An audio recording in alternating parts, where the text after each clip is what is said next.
SLR news కు స్వాగతం. ఈనాటి ముఖ్యాంశాలు. తిరుపతి జిల్లా రైల్వే కోడూరు వార్తలు. తిరుపతి జిల్లా రైల్వే కోడూరులో వైఎస్సార్ కాంగ్రెస్ పార్టీ నిరసన.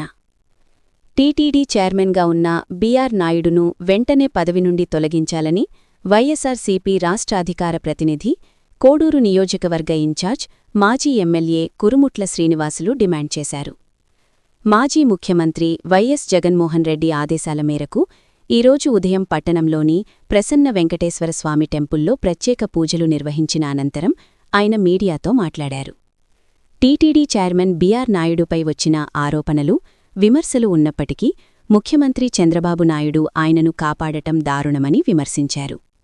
నాయుడు వ్యవహార శైలిపై వచ్చిన వీడియోలు వైరల్ అయినప్పటికీ ఇప్పటివరకు ఎలాంటి చర్యలు తీసుకోకపోవడాన్ని ఆయన ప్రశ్నించారు. అలాగే తిరుమలలో దైవిక కార్యక్రమాల్లో పాల్గొంటూ అపచారాలకు పాల్పడుతున్నారని ఆరోపించారు.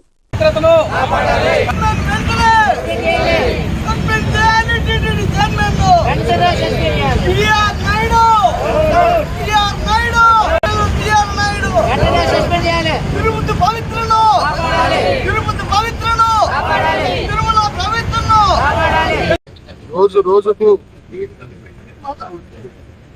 శ్రీ వెంకటేశ్వర స్వామి దేవాలయం వృద్ధి చెందుతూ ఒక రాష్ట్రంతోనే కాదు, దేశం ఇంటర్నేషనల్ వరకు కూడా, అంతర్జాతీయ వరకు కూడా ఒక గుర్తింపు పొందిన ఆ లార్డ్ వెంకటేశ్వర స్వామి యొక్క దర్శనం కోసం దాదాపు వేలాది కోట్ల మంది ఎదురు చూస్తుంటారు. ఆయన యొక్క ఆశీర్వాదం కానీ ఎంతో మొక్కుబడులు, పిల్లల భవిష్యత్తు, పిల్లల యొక్క ఆరోగ్యము, పిల్లల యొక్క భవిష్యత్తుము, ఈ యొక్క దేశ భవిష్యత్తు దృష్టి పెట్టుకొని ఆయన కోసం వచ్చి చేస్తుంటారు. ముక్కుమ్ముడిగా వచ్చాక వాళ్ళకు ఏదైతే ఉన్నాయో అయితే దోషాలు పోవాలని చెప్పేసి ఆ దేవుడిని తెచ్చుకుంటే దేవుడి పైన అంత నమ్మకం, అంత పవిత్రత. కానీ ఇటీవల వచ్చిన పాలకులు తిరుమల దేవస్థానం యొక్క పవిత్రను దెబ్బతీసే విధంగా కొన్ని ఒక స్వార్థపూర్వమైన అపాయింట్మెంట్ జరగడం, ఆ స్వార్థపూర్వ అపాయింట్మెంట్ దేవుడు కూడా ఆడ ఓర్చుకోలేక సహించలేకపోవడం. ఎందుకంటే ఒక టీవీ సంబంధించిన వ్యక్తిని, ఒక ఎటువంటి అవగాహన లేని వ్యక్తిని అక్కడ పెడితే కొన్ని అన్ని కూడా వచ్చిన చూడ అభిప్రాయం జరుగుతుంది. ఒక ఉన్నతమైన ప్లేస్ లో కూర్చుంటే టీడీ చైర్మన్ అంటే పవిత్రమైన వెంకటేశ్వర స్వామి ఆలయానికి చైర్మన్ గా ఉంటే చాలా ఉందాగా వ్యవహరించాలా, చాలా పద్ధతిగా వ్యవహరించాలా, చాలా సాంప్రదాయంగా వ్యవహరించాలా.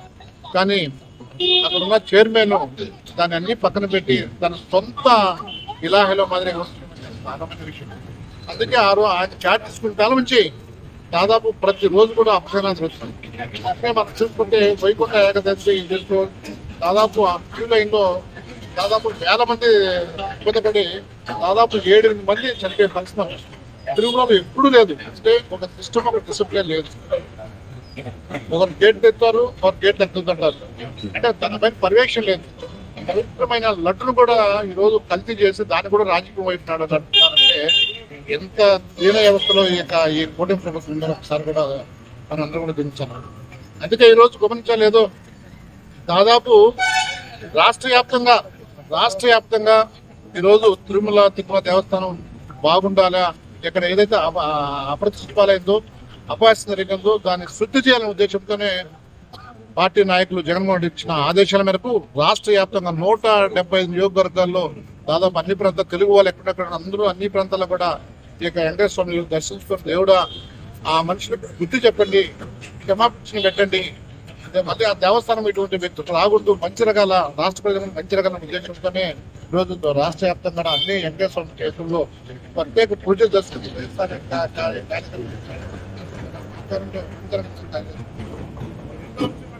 ఈరోజు ఏ రాష్ట్రానికైనా ఒక రాజధాని, మంచి రాజధాని కావాలి. నాకు ఉత్తరా స్వామి ఆడ ఒప్పున్నాయని చెప్పేసి కేంద్ర కమిటీ నిర్ణయించిన, శివరాం కమిటీ నిర్ణయించిన ఏదైతే ఉందో ఆ రాజధాని వృద్ధని చెప్పినా కానీ ఆడాడే లక్షల కోట్ల ఆడవి ఇచ్చేస్తున్నారు.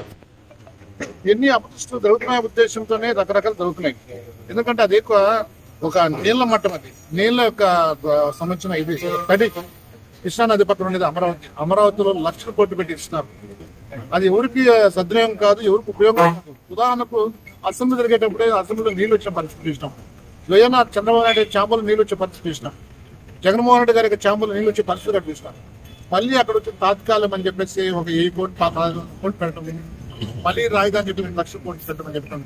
ఇప్పుడున్న ఏదైతే ఉన్నదో ఈరోజు అందరికీ ఆమోదమైన ప్లేస్ ఏదైతే ఉందో మచిలీపట్నము, గుంటూరు, ఇట్లా తెనాలి ఎన్ని ప్రాంతాల్లో బావిగనని దాదాపు 20,000 కోట్లతో అయిపోతుంది. ఆల్రెడీ రోడ్స్ ఉన్నాయి, ఇన్ఫ్రాస్ట్రక్చర్ ఉంది, డ్రైన్స్ ఉన్నాయి. దాదాపు మొత్తం 110 కిలోమీటర్ రేడియేషన్ వస్తుంది. దాదాపు 60 లక్షల మంది పాపులేషన్ వస్తుంది. పగడ్బంది కంటే ప్రజలకు సౌకర్యవంతమైన, ప్రజలకు కనెక్టివిటీ ఉన్న ప్లేస్ పెడితే రాజధాని చాలా బాగుంటుంది. ఇప్పుడు ఏదైతే మావిగన్ ఉందో దానికి ఎయిర్ కనెక్టివిటీ ఉంటుంది, ఎయిర్ ఫ్లైట్స్, అదేవిధంగా పోర్ట్ కనెక్టివిటీ ఉంది, బస్సు కనెక్టివిటీ ఉంది, ట్రైన్ కనెక్టివిటీ ఉంది. ఇన్ని కనెక్టివిటీ ఉన్న ప్లేస్ మావిగన్. అంటే మచిలీపట్నము, విజయవాడ, గుంటూరు, తెనాలి ఆ ప్రాంతాలు మొత్తం కూడా సంచేస్తే రాజధాని నాకు తెలిసి ఢిల్లీని కూడా దాటిపోయే పరిస్థితి కూడా ఉండాలి. అంత అద్భుతమైన మావిగన్ ఎక్కదండి. ఎందుకంటే ఒక చిన్న వయసున్న జగన్మోహన్ రెడ్డి గారు ప్రవేశపెట్టిన దాన్ని మీరు తీసుకోండి, ఆలోచన చేయండి. దాన్ని ఏ విధంగా సంప్రదింపు జరపండి. అధికారం లేకుండా టోటల్గా మీకు ఇష్టం వచ్చిన తిరుపతిలో జరిగిన ఏదైతే బిఆర్ నాయుడిని చైర్మన్ చేశారో పరిస్థితి చూసాను, ఎంత దుస్థితికి వచ్చిందో. అపశాలైపోయిన ఇండియాలో తిరుమల దేవస్థానం అంటే ఎంత ప్రపంచ ప్రసిద్ధిగాంచిన దేవాలయం. ఆ దేవుడి దగ్గర చైర్మన్ టీవీ యాంకర్, అందుకే ఈరోజు పవిత్రమైన వెంకటేశ్వర స్వామిని దర్శించుకొని మంచి జరగాల, వెంకటేశ్వర స్వామి యొక్క ఆలయంలో మంచి జరగాల, పవిత్రమైన ఇంకా బాగా జరగాలి, దోషాలను తప్పించాలని చెప్పేసి వైఎస్ఆర్ కాంగ్రెస్ పార్టీ ఏడాదిలో పవిత్రమైన యొక్క దేవుని మేము అందరం స్మరించుకుంటూ మంచి నమస్కారం అండి. నా ఛానల్ మీకు నచ్చితే దయచేసి సబ్స్క్రైబ్ చేసుకోండి. ఈ వీడియోకి లైక్ చేయండి, మీ ఫ్రెండ్స్ తో షేర్ చేయండి. మీ సపోర్ట్ నాకు చాలా ముఖ్యం. Thank you.